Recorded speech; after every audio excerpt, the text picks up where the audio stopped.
স্ত্রীর সাথে করণীয় কিছু সুন্নত। স্ত্রীর মন বোঝা, স্ত্রীর রাগ অভিমান এবং মন বোঝার চেষ্টা করা সুন্নত। স্ত্রীর মুখের খাবার খাওয়া।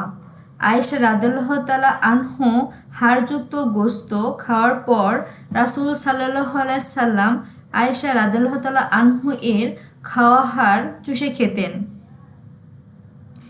স্ত্রীকে কখনো মারধর না করা। রাসূল সাল্লাল্লাহু আলাইহি সাল্লাম কখনো স্ত্রীদের মারধর করতেন না। স্ত্রীর মুখে খাবার তুলে দেওয়া। স্ত্রীকে খাবার খাইয়ে দিলে তা সাদকা হিসেবে কবুল হয় এবং তার প্রতিদান রয়েছে। স্ত্রীর মুখে খাবার তুলে দেওয়া সুন্নাহ।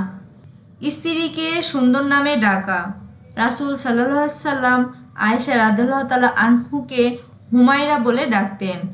স্ত্রীর গ্লাসের যে স্থানে ঠোঁট রেখে পানি পান করে সেই স্থানে ঠোঁট রেখে পানি পান করা।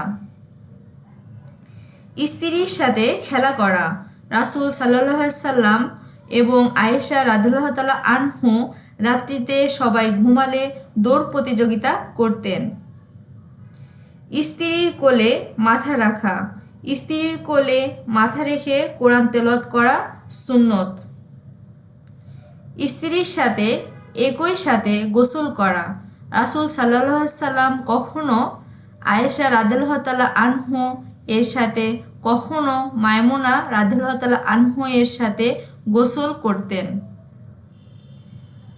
রাসূল সাল্লাল্লাহু আলাইহি সাল্লাম বলেছেন, তোমাদের মধ্যে সে ব্যক্তি সর্বোত্তম যে তার স্ত্রীর নিকট উত্তম।